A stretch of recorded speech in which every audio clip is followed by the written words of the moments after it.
Hello each and everyone, my name is Deepali. Welcome to good and classes. कैसे हैं आप सब? आई होप आप सब लोग अच्छे होंगे और हम चाहते हैं आप लोग अच्छे ही रहें। अब देखिए, प्रीवियस वीडियो में हमने पढ़ा था लद्दाख के बारे में। लद्दाख का कैसे खाना पीना है, पहनना ओढ़ना है, कैसा व्यापार है, इन सब के बारे में हमने पढ़ा था, है ना। और ये आज क्या पढ़ेंगे? हम केरला के बारे में पढ़ेंगे। केरला क्या है? एक स्टेट है। लद्दाख क्या था? यूनियन टेरिटरी था। और ये जो केरला है ये स्टेट है। अब केरला स्टेट्स कितने हैं हमारे देश में? 28। और यूनियन टेरिटरी कितनी है? 8 यूनियन टेरिटरीज हैं। ठीक है। It is located in the south west corner of India. ये कहाँ पर लोकेटेड है? साउथ वेस्ट में है। और साउथ वेस्ट कहाँ पर है? यहाँ पे देखिए, ये हो गया नॉर्थ, ये ईस्ट, ये वेस्ट, ये साउथ। और साउथ के वेस्ट में देखो ना, साउथ के वेस्ट में है केरला। ठीक है, तो यहाँ पर ये स्थित है। It has the sea on one side and hills on the other, making it very beautiful. तो ये एक साइड क्या है? यहाँ पर समुंदर है और दूसरी साइड क्या है? यहाँ पर माउंटेन्स हैं, हिल्स हैं। ठीक है, यही इसकी खूबसूरती है केरला की। आगे देखिए, many spices such as pepper, cloves and cardamom are grown here, which made Kerala important for trade. तो यहाँ पर क्या क्या उगता है? यहाँ पर पेपर उगता है, क्लोव्स उगते हैं और कार्डेमम उगता है। मतलब स्पाइसेस यानी मसाले। मसाले कौन कौन से? पेपर यानी ब्लैक पेपर, मतलब कि काली मिर्च, और ये लौंग और इलायची। इलायची यहाँ पर उगती है ना। यही इसकी खूबसूरती। यहाँ पे इतने सारे मसाले भी मिल रहे हैं, वातावरण भी, इन्वायरमेंट भी अच्छा है, सुंदर है ना। तो ये इसकी खूबसूरती है। और ये एक अट्रैक्ट भी करता है, ट्रेडर्स को अट्रैक्ट करता है। क्यों? ये इम्पोर्टेंट पार्ट है इसलिए क्योंकि यहाँ पे मसाले मिलते हैं, उगते हैं ना यहाँ पर। तो इसीलिए ये जो ट्रेडर्स होते हैं उन्हें अट्रैक्ट भी करता है। यहीं पर आते हैं लोग, बाहर देशों से लोग आते हैं मसाले लेने के लिए, यहाँ से खरीद के लेके जाते हैं और अपने देश में जाके बेच देते हैं। आगे देखो, आगे क्या पढ़ेंगे? History and trade of Kerala. अब हिस्ट्री क्या है? Jewish and Arab traders were the first to come and settle in Kerala.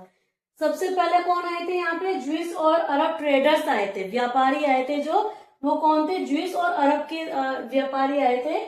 और इन्होंने सबसे पहले आके यहाँ पर ट्रेड करा और यहाँ का वातावरण वगैरह देखकर, सब कुछ देख के यहीं पर ही सेटल हो गए। आगे देखो, Saint Thomas is believe to have arrived about 2000 years ago and help in the spread of Christianity in India. तो सेंट थॉमस क्या थे? एक मैसेंजर थे, मतलब धर्म का प्रचार करते थे। कौन से धर्म का प्रचार करते थे? क्रिश्चियनिटी का धर्म, ईसाई धर्म का प्रचार करते थे ये लोग, है ना। ये लोग नहीं, सेंट थॉमस करते थे। और यही सबसे पहले 2000 साल पहले यही आए थे और इन्होंने ही हमारे इंडिया में जो क्रिश्चियनिटी है इन्होंने फैलाया था सबसे पहले आके। The traveller Ibn Battuta wrote in travelogue Rihla Muslims in Kerala were highly respected. जो ट्रेवलर थे इब्न बतूता, मतलब यात्री थे इब्न बतूता, ये यहाँ पर आए थे केरला में। और इन्होंने क्या देखा? यहाँ पे यहाँ के लोगों का रहन सहन और मुस्लिम कम्युनिटी के लोग भी देखे, इनका खान पान देखा, इनकी कितने इज्जत होती थी, कितने रिस्पेक्टफुल थे ये लोग यहाँ पर। तो उसके बारे में इन्होंने कहाँ लिखा? ट्रेवलॉग में लिखा। जो इनकी बुक का नाम क्या है? रेहला। रेहला में लिखा था इन्होंने कि ये कितनी मुस्लिम जो कम्युनिटी है कितनी हाईली रिस्पेक्टेड है। Vasco da Gama Portuguese discovered the sea route from Europe to India and landed on the Kerala coast. सबसे पहले जो डिस्कवर करा था वो वास्को डे गामा ने ही किया था हमारे इंडिया को। और सबसे पहले इन्होंने कहाँ पर कदम रखा? केरला की कोस्ट पर, समुद्र के रास्ते से आए थे ये लोग। कहाँ से आए थे? और यूरोप से आए थे और इंडिया में समुद्र के रास्ते से। और इन्होंने सबसे पहले कहाँ डिस्कवर करा था? केरला कोस्ट को इन्होंने डिस्कवर किया था। हम रिलीजन एंड कल्चर के बारे में पढ़ेंगे केरला के रिलीजन और कल्चर कैसा है केरला का। ठीक है।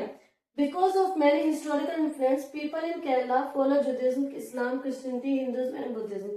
बहुत सारे ऐतिहासिक प्रभाव की वजह से जो केरला के लोग हैं वो क्या करते हैं? वो अलग अलग धर्म को फॉलो करते हैं। कोई जुडाइज्म को फॉलो करता है, कोई बुद्धिज्म को फॉलो करता है, कोई हिंदुइज्म को फॉलो करता है। तो केरला के अंदर जो है अलग अलग रिलीजन के लोग एक साथ मिलजुल कर खुशी खुशी रहते हैं। ठीक है।